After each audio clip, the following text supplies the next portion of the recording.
अस्सलाम वालेकुम दोस्तों, की हाल चाल है। मैं थोड़ा बेसबर मोहम्मद शाह। उम्मीद है कि सारे भरा खैरियत ना होंगे। तो लुटन मंडी अज आए हैं। बरोज़ बुध वाले दिन मंडी लगती है हर बुध। बड़ी वड्डी मंडी है माशाल्लाह, चेक कर सकते हो।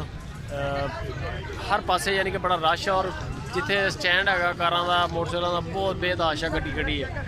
लाइक कॉमेंट शेयर लाजमी वीडियो देखते हैं सार लाइक कराया करो यार लाजमी। तो बाकी कॉमेंट करके दसिया करो वीडियो के बारे च लाजमी। की कर रहे हैं मुल एदा काले का 11.5 बच्चा है बच्चा है भी बच्ची भी है कोई। अच्छा ए चारे बच्चियाँ इन्हों का की मुल? 16,000 इन्होंने दोनों विचकालियां का 16। मोबाइल नंबर है 0301 केड़ी केड़ी मंडी जाने हैं? मंडियां सारियां च जाने यानी कि जिन्हें माल लेना हो मंडी जावे मंडी च मिल जाए। ठीक हो गया जी 14,000 रुपए की। यह जड़ियाँ 16,000 दियाँ। यह फिर अगे तीसरे नंबर पर 14,000 रुपये।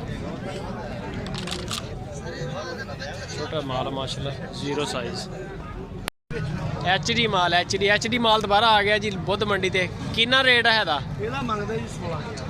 बच्चा पूरे वजन वाला ते पूरे भार वाला HD पूरे भार वाला। ते ए जेड़ा बैठे है इधर ये मंगदे 14,000 रुपया। 14,000 पट्ठे छठे खाते हैं भी? तिन्ने बच्चियाँ? हाँ जी तिन्ने बच्चियाँ। क्या बात है 14,000 हाँ जी सही हो गया। अच्छा जो फ्रीजन है इन्होंने बच्चियाँ नहीं होंगे? हाँ नहीं ये बच्चे होंगे सरकार इन्होंने बच्चियाँ ने। अच्छा इन्होंने की वजह बच्चियाँ किधर जाती इन्हों? ये बच्चियाँ चल जाती जी बाहर फार्म वाले दिंदे ने बच्चे ला जाते। अच्छा बच्चे ला जाते हैं तो बच्चियाँ नहीं देते। नंबर शंबर है तेरा? 0305 आ भाई मिठा जी 55 90 415। ये फुल HD माल बेचदा कि होर भी है या बस यही अज? अज वो खड़ोता उदा दे माल सारा। आ जा उरे आ जा माड़ा जा उरे आ जा। नहीं रेट दसेगा तो फिर ਇਹਦਾ ਕੀ ਰੇਟ? 6,000 ਦੀ ਕੱਟੀ। ਕਟਾ ਲਾ ਬੁਝੋ 6,000 ਦਾ ਕੱਟੇ ਬੱਚੇ। ਇਹ ਪੁੱਠਾ ਜੇ ਲੈਣਾ ਹੋਵੇ ਪੁੱਠੇ ਦਾ ਕੀ ਰੇਟ ਲਾਏਗਾ? ਕੋਈ ਬੰਦਾ ਜਿਹਨੂੰ 8-10 ਚਾਹੀਦੇ ਹੋਣ ਫਿਰ ਦੇ ਦੇਂਗੇ 7,000 ਨੂੰ। 7,000 ਵੱਡਾ ਛੋਟਾ ਇਦਾਂ ਦੇ ਲੱਭ ਜਾਣਗੇ 7,000 ਨੂੰ ਹੈ ਸਹੀ। ਲਾਏ ਦੱਸੋ ਮੈਨੂੰ। ਇਹ ਜੀ ਮਾਲ ਇਹਨਾਂ ਕੋਲ 7,000 ਨੂੰ 6 ਨੂੰ ਵੀ ਦੇ ਦੇਣਾ ਇਹਨਾਂ ਨੇ ਜੇ ਕਿਸੇ ਭਰਾ ਨੂੰ ਜ਼ਿਆਦਾ ਚਾਹੀਦੇ ਹੋਣ ਤੇ।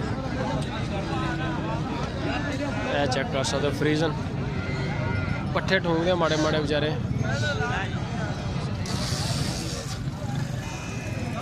7,000 रुपये